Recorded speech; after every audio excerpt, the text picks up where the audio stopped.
प्रश्नावली 12.1 का 5वां सवाल है। ठीक है, एक त्रिभुज की भुजाओं का अनुपात दे रखा है 12:17:25 से। ठीक है, तो और उसका परिमाप कितना दे रखा है 540 सेंटीमीटर है। तो इस त्रिभुज का हमें क्षेत्रफल ज्ञात करना है। ठीक है, हमें भुजाओं का फिक्स मान नहीं दे रखा, इसको भुजाओं का अनुपात दे रखा है। ठीक है, अनुपात से हम भुजाओं का फिक्स मान निकालेंगे। ठीक है, तो हम निकाल सकते हैं, हल लिखेंगे यहाँ। हल दे रखी है भुजाएं, कितनी दे रखी है यहाँ पर a बराबर कितना दे रखा है 12x मान लेते हैं। ठीक है, और b बराबर कितना दे रखा है 17x। ठीक है, पूर्ण मान नहीं है, हम पूर्ण मान निकालेंगे और साथ में x इसलिए लिखा है, पूर्ण मान निकाल के इसको गुणा करके हम पूर्ण मान निकाल लेंगे। और c बराबर कितना दे रखा है 25x, कितना दे रखा है 25x दे रखा है। ठीक है, और त्रिभुज का परिमाप बराबर कितना दे रखा है 540 सेंटीमीटर, कितना दे रखा है 540 सेंटीमीटर। ठीक है, यानी इस अनुपात को योग करते हैं और योग परिमाप है वो त्रिभुज के भुजाओं का योग होता है, उसका क्या होता है परिमाप होता है। ठीक है, यानी इन भुजाओं का योग और 540 के बराबर के है। ठीक है, यानी इन भुजाओं का योग 540 के योग के बराबर है। ठीक है, तो हम इसको लिखते हैं। ठीक है, कितना हो जाएगा 12x प्लस 17x प्लस कितना हो जाएगा 25x बराबर कितना हो जाएगा 540, कितना हो जाएगा 540। ठीक है, यानी 12 और 17 और 25 कितने होते हैं 54 होते हैं, कितने होते हैं 54x हो जाएगा, कितना हो जाएगा 54x बराबर कितना हो जाएगा 540। और चर और अचर पदों के बीच में क्या होती है गुणा होती है। ठीक है, ये x इस साइड रहेगा और 540 बटा कितना हो जाएगा 54 हो जाएगा, कितना हो जाएगा 54 हो जाएगा। ठीक है, तो x का मान कितना आ जाएगा 10 सेंटीमीटर, कितना आएगा 10 सेंटीमीटर। ठीक है, x का कितना हो जाएगा 10 सेंटीमीटर आएगा। ठीक है, अब इसका पूर्ण मान है वो हम निकाल सकते हैं, कैसे निकालेंगे वो देखते हैं। ठीक है, यहाँ पर देखो 54 ही हो रहे हैं ना, 5 और 7 कितने 12 और ये कितने 2 कितने हो जाएंगे 14, अंसिल लगी एक अंसिल, और ये कितने 2 और 1 3 और 2 कितने होते हैं 5, कितने हो गए 54। इसके हम पूर्ण मान निकालते हैं, यहाँ पर निकाल सकते हैं। ठीक है, यहाँ पर देखते हैं निकालते हैं। a बराबर कितना माना था 12x, कितना माना था 12x। ठीक है, तो हम x की जगह हमें क्या लिखना है 10 लिखना है, कितना लिखना है 10 लिखना है। ठीक है, तो यहाँ पर हम x की जगह इंटू में क्या हो जाएगा 10 और बराबर कितना हो जाएगा 120 सेंटीमीटर। ठीक है, और b का मान कितना माना था हमने 17x। ठीक है, 17 की जगह क्या लिखना है 10, 17 इंटू कितना हो जाएगा 10 और उसके बाद में 170 सेंटीमीटर। उसके बाद में c बराबर कितना माना था 25, और 25 को हम कैसे लिखेंगे 25 इंटू 10 बराबर कितना हो जाएंगे 250 सेंटीमीटर। ठीक है, इन भुजाओं का योग पूर्ण हो गया।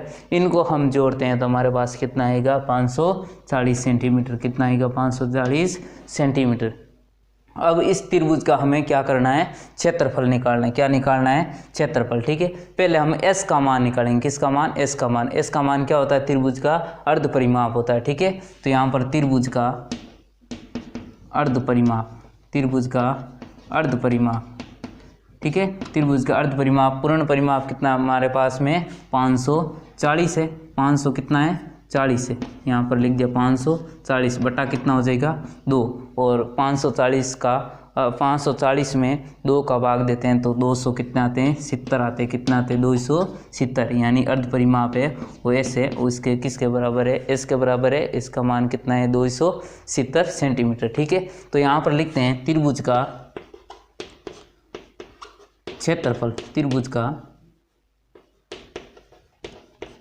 क्षेत्रफल। और त्रिभुज के क्षेत्रफल ज्ञात करने का कौन सा सूत्र होता है इरोन का सूत्र लगाते हैं। इरोन का सूत्र है s माइनस a ब्रैकेट में और s माइनस b और ब्रैकेट लगा के s माइनस c। ठीक है, s का मान अभी निकाला, कितना निकाला है रूट लगाया, और s का मान हमने कितना निकाला 270, तो यहाँ पर कितना लिखेंगे 270, और s का मान कितना है 270 माइनस a का मान कितना है हमारे पास में 120 है, तो यहाँ पर कितना लिखेंगे 120, और s का मान कितना है हमारे पास में 270 में से कितना घटाना है b का मान कितना हमारे पास 170, उसके बाद में यहाँ पर एस का मान कितना है 270 माइनस सी का मान कितना है हमारे पास में 250, ठीक है, ये रूट में हो जाएगा। उसके बाद में इसका क्या करना है, घटाव करके हम लिख सकते हैं, ठीक है। बाकी ये वो यहाँ पर करते हैं। 270 का 270 रूट में लिखेंगे, यहाँ पर रूट लगा के लिखेंगे। 270 का 270 लिखेंगे, ठीक है।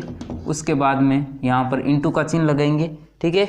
और 270 में से 120 घटाते हैं तो पीछे कितना बचता है 150, कितना बचता है 150, तो यहाँ पर कितना लिखेंगे 150, ठीक है। उसके बाद में 270 में से 170 घटाते हैं तो पीछे कितना बचता है 100, कितना बचता है 100। उसके बाद में 270 में से 250 घटाते हैं तो पीछे कितना बचता है 20, कितना बचता है 20, तो यहाँ पर क्या लिख देंगे 20। अब देखने इनका लेते हैं गुणनखंड, क्या करते हैं इनका, इसका भी गुणनखंड करेंगे, इसका भी गुणनखंड करेंगे, इसका भी गुणनखंड करेंगे, इसका भी गुणनखंड करेंगे, ठीक है। गुणनखंड करने के बाद में क्या करेंगे, दो दो के जोड़े बनेंगे, क्या करेंगे दो दो के जोड़े बनेंगे, ठीक है। तो यहाँ पर लिखते हैं, एक रूट लगाएंगे, ठीक है, थोड़ा सा ऊपर लिख दें ताकि पूरा सवाल हमारे पास आ जाए, ठीक है। 270 के हम क्या करेंगे गुणनखंड, ठीक है। गुणनखंड यहाँ साइड में आप रफ कार्य हम कर सकते हैं, यहाँ पर करते हैं 270 के गुणनखंड, ठीक है। इसमें पहले किसका भाग देंगे 2 का भाग दिया तो यहाँ पर 1 आया और यहाँ पर कितना आ जाएगा 135 आ जाएगा, कितना आ जाएगा 135, ठीक है। इसके बाद में 3 का भाग जाएगा, 3 का नियम होता है संख्याओं को हम जोड़ लेते हैं, 5 और 3 8, 8 ये कितना हो गया 9, 9 में 3 के पाड़े में 9 आते हैं तो हम 3 का भाग इसमें देंगे। 3 का भाग कितनी बार जाएगा इसमें 4 बार, कितनी बार 4, और पीछे बचा 1 और 5 3 कितने होते हैं 15 होता है, ठीक है, यानी 45 बार जाएगा। उसके बाद में 3 का और देंगे, ठीक है, कितनी बार जाएगा इसमें 1 बार जाएगा, ठीक है, और पीछे कितना बचेगा 1 उतारा 15, 15 में 3 का भाग देंगे 5 बार जाता है, 3 का भाग दिया इसमें, ठीक है, कितनी बार जाएगा 5 बार, ठीक है, 5 में 5 का भाग दिया 1 बार। तो 270 के गुणनखंड क्या क्या बनते हैं 2 इंटू 3 इंटू 3 इंटू 3 इंटू कितना हो जाएगा 5। अब किसका बनाना है हमने गुणनखंड 150 का, किसका बनाना है 150 का, ठीक है, 150 का बनाते हैं। इसमें किसका भाग देते हैं 2 का, किसका देंगे 2 का, ठीक है। 150 में 150 में हम 2 का भाग देंगे तो कितनी बार जाता है भाग जाएगा हमारे पास में 75 बार, कितनी बार जाएगा 75 बार, ठीक है। उसके बाद में इसका 3 का भाग देंगे, ठीक है, और 25 3 कितने होते हैं 75 होते हैं। उसके बाद में किसका भाग देंगे हम 5 का भाग 25 में देंगे 5 बार और 5 में 5 का भाग देंगे 1 बार। तो 150 के गुणनखंड होते हैं 2 इंटू 3 इंटू 5 इंटू 5, ठीक है।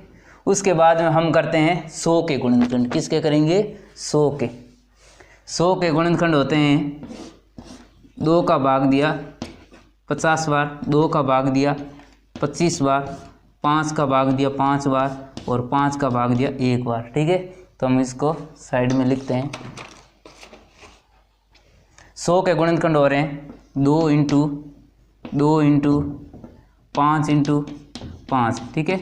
उसके बाद में हम करते हैं 20 के गुणनखंड, किसका करेंगे 20 के गुणनखंड हो रहे हैं 2 का भाग देंगे 10 बार, 2 का भाग देंगे 5 बार, 2 का भाग देंगे 1 बार, ठीक है, यानी 2 का भाग देंगे 2 बार और ये कितना हो जाएगा 5 हो जाएगा, ठीक है। अब इसके गुणनखंड 2 2 के जोड़े बना के निकालते हैं, देखते हैं 2 कितनी बार आया 1 2 3 4 5 6, यानी 6 बार आया, ठीक है। तो 2 कितनी बार आएंगे इसके, यानी 6 आया तो 2 आएंगे 3 बार, ठीक है। अब देखते हैं 3 कितनी बार आया 1 2 3 4, ठीक है, 4 बार आया तो बार कितनी बार आएगा 2 बार। 5 कितनी बार आया 1 2 3 4 5 6, यानी कितनी बार आया 3 बार आएगा, कितनी बार आएगा 3 बार, ठीक है।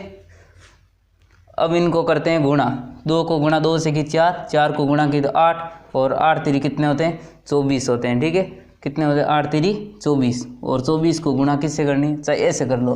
5 को गुणा किया 25 को गुणा किससे करेंगे और 5 से कितने होते हैं 125 से हम किससे गुणा करेंगे 3 से, किससे करेंगे 3, 5 3 15 इसे लगी 1, ठीक है। और 3 को गुणा 2 से करेंगे 6, 6 रे कितना हो गया 7, और ये कितने हो गए 3। उसके बाद हम 3 से गुणा और करेंगे, ठीक है। 3 से गुणा किया कितना होता है 15, अंसी लगी 21, और ये कितना हो गया 22, अंसी लगी 2, और 3 को गुणा 3 से करते हैं 9, 9 और 2 कितने होते हैं 11, कितने होते हैं 11। अब इनको गुणा किससे करनी 8 से गुणा कर लो, किससे गुणा करनी है 1125 को किससे गुणा करनी है 8 से। यहाँ पर करते हैं 1125 को गुणा 8 से, 8 पंजा कितने होते हैं 40, अंसी लगी 4, 16 4 कितने होते हैं 20, अंसी लगी 2, और 8 को गुणा 1 से करते हैं तो 8, 8 2 कितने होते हैं 10, अंसी लगी 1, 8 को गुणा 1 से करते हैं तो 8, और 8 रे कितने हो गए 9, यानी कितने हो जाएंगे 9000, कितने हो जाएंगे 9000 सेंटीमीटर स्क्वायर। ये हमारा क्या हो जाएगा उत्तर, ठीक है।